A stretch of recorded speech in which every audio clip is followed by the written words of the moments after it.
आज हम आपको बताते हैं कि नौकरी करें या व्यापार। देखो, दो चीज़ें होती हैं। बार बार लोग क्वेश्चन करते हैं कि मुझे नौकरी करनी चाहिए या व्यापार करना चाहिए। तो आप इसे ध्यान से समझ लीजिए और अपने हाथ से मिला के देख लीजिए, आपको पता लग जाएगा कि आपको क्या करना चाहिए। देखिए, ये है लाइफ लाइन, ये माइंड लाइन, ये हार्ट लाइन और ये लक लाइन। ये सब की हथेली में है।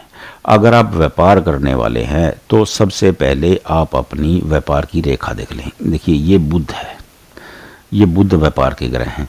अगर ये आपकी हथेली में ये रेखा है और यहाँ आकर के ऐसे ऐसे रेखाएं बन गई हैं, आप व्यापार करिए। सीधी सी बात है, आपको व्यापार करना चाहिए, आपको व्यापार बहुत लाभ देगा।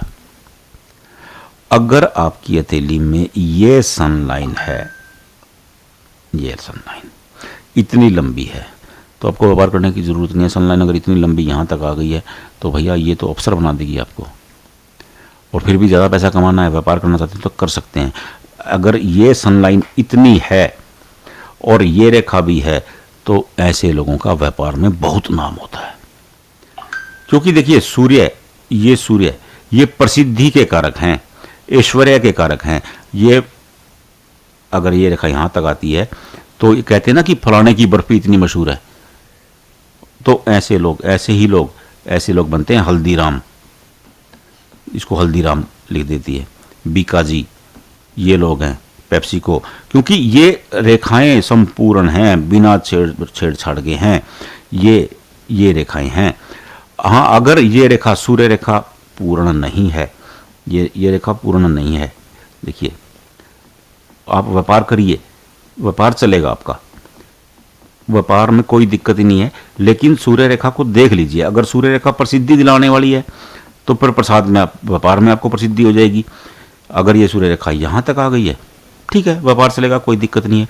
लेकिन एक चीज़ और नोट कर लीजिए, अगर कुछ लाइनें ऐसे आपकी लक लाइन को कट कर रही हैं, ये रेखाएं कट कर रही हैं मान लो, तो ये व्यापार में कर्ज बढ़ाने वाला मामला है। आपने व्यापार किया नहीं और आपके ऊपर कर्ज का अंबार लगा नहीं, क्योंकि ये राहु हैं, ये राहु लाइन्स हैं। राहु मतलब भ्रम।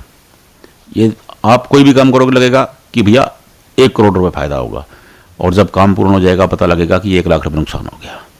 क्योंकि राहु भ्रम के कारक हैं।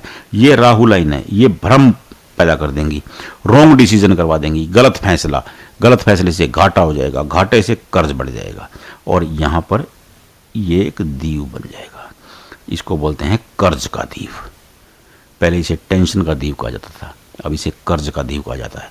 क्योंकि राहु आपके व्यापार को, देखिए, मेरा एक्सपीरियंस है, जब भी लक लाइन को राहु लाइन काटती हैं तो कामयाबी की रेखा ये टूट जाती है, व्यापार की रेखा टूटती है।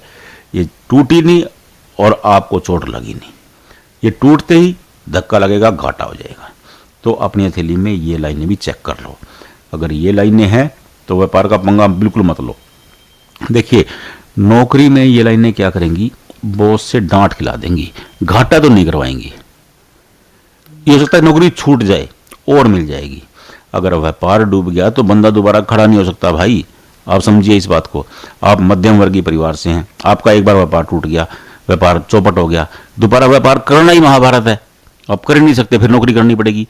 तो जो रही सही पूंजी हाथ में थी वो तो गई, फिर सारी जिंदगी स्ट्रगल करो, उतनी पूंजी कमाना महाभारत हो जाएगा। तो ऐसा काम मत करो। अगर ये रेखाएं हैं तो व्यापार का रिस्क कतई मत लें, आप चुपचाप नौकरी करते रहें। हाँ, अगर ये रेखाएं नहीं हैं, व्यापार करें, चांदी हो जाएगी, कोई टेंशन ही नहीं है। समझ गए होंगे। अभी ये रेखा है और ये रेखा नहीं है तो व्यापार करें। अगर ये रेखा है और ये भी है तो भी जो भी करें, आपको नौकरी करनी चाहिए। फिर अगर लक लाइन को कुछ रेखाएं काट रही हैं तो नौकरी करनी चाहिए। आपको समझ में आ गया होगा, मैंने आपको पूरा समझा दिया है। नहीं समझ में आ रहा, कोई टेंशन नहीं है, कमेंट बॉक्स में डाल दें, हम बता देंगे कि आपको व्यापार करना चाहिए या नौकरी करनी चाहिए। बिल्कुल सीधा सा फार्मूला है। एक बार अगर नहीं समझ में आ रहा, दोबारा रिवाइंड करके दोबारा वीडियो देख लें, अपना हाथ मिला के देख लें, आपको समझ में आ जाएगा, बहुत आसानी से आएगा। फिर भी दिक्कत आ रही है, कहीं जाने की ज़रूरत नहीं है, किसी से पूछने की ज़रूरत नहीं है, कमेंट बॉक्स में डालो, हम बता देंगे कि व्यापार करो या नौकरी करो।